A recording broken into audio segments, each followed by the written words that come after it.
Radio Rahim with Eddie Hearn. You know, in the build-up to this fight, I heard you just say, well, you know, only casual fans thought that Canelo was unbeatable. But to Marcos's credit, I saw him put together a laundry list of fighters, like who were all saying there's no way Canelo loses.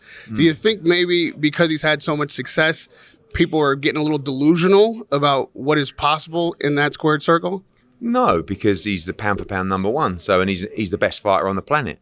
But what he's doing, Rahim, is he's handicapping himself, moving up in weight. We all know he's not a light heavyweight, but he wants to go and continue to make history and take all these tough fights rather than stay and have voluntary defences at super middleweight. We should celebrate that, really. And now he has to decide whether he wants to rematch Dimitri Bivol or move back to 168, you know, and fight in his natural weight class. Knowing him, I'm almost certain he'll want to rematch Dimitri Bivol, but obviously it's very fresh and we'll see what happens. I mean, credit to any fighter who continuously takes a challenge like Canelo. Yeah. But with that said, do you think maybe he learned the wrong lesson from Kovalev? He was losing that fight on my card and was able to score a knockout late, and it looked like he was looking for a knockout here tonight. You can't have it both ways. You give him the credit and respect to taking these unbelievable challenges, and then when he loses, it's like, do you think he was made a mistake doing that? Like, if you want to test yourself, if you want to continue to try and achieve greatness, you're going to get beat when you're outside of your comfort zone. So, you know, but what else is there to do? He doesn't want to just stay and have easy fights. He wants to have tough fights outside of his comfort zone. And tonight that backfired because Dimitri was brilliant. You know, and that's, it's not because, you know, it was a mistake from Canelo Alvarez. Let's give Dimitri Bivol the credit and say he boxed the punch-perfect performance tonight. There was nothing in Dimitri Bivol's last two fights against Craig Richards and Lenin Castillo that would have showed you that that performance was incoming tonight, and he deserves all the credit in the world. I didn't mean that it was a mistake for him to take the Bivol fight, but his approach to the fight may have been, yes, that I don't know. I mean, that a knockout is imminent. Yeah, I felt that he looked a little bit flat and a bit tired in the fight, but I don't know. You know, I mean, sometimes fighters have good camps, bad camps, but I just feel like after a performance from Dimitri, rather than trying to find an excuse why Canelo didn't win, let's just give Dimitri Bivol the credit and the brilliance of his performance. Certainly. And with that said, if we're looking at a rematch, what kind of adjustments can Canelo make? Certainly, if Bivol is the reason he won tonight,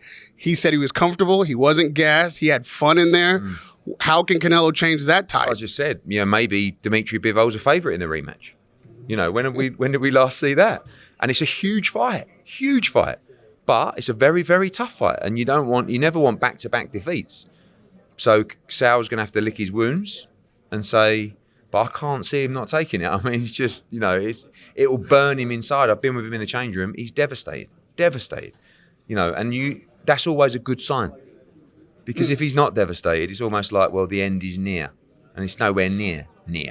Well, it's a good sign for a fighter, but as a promoter, maybe he took a big challenge, it didn't go his way, and it's time for him to look at another opponent that maybe is in his weight class, or, you know, just say, well done, and move on. Is that a conversation you'll have with him? Triple G still waits in the wings. It's not like he has to activate this rematch clause, Canelo, I mean. That's true, but at the same time, it will burn him up, you know, and it's not like he's got anything to protect. He fights with pride, and he just got beat. And any fighter wants to avenge defeat when they feel like they should have won the fight. Anthony Joshua the same.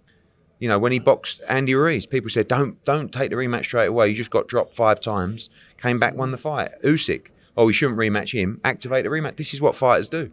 So he will decide, no one else. And lastly, Triple G waiting in the wings. It's probably the only night in his life he was ever rooting for Canelo. Yeah, he's not had a good night. So we'll have to see where that goes. But who knows? You advise him as well. What do you see for him if Canelo does activate this rematch clause? What does Triple G do? He's a unified world champion.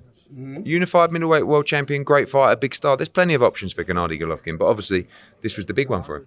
But where's the money coming from? And he's not a spring chicken. He's got to look for a big fight. Not as much money as there would have been, but it's life.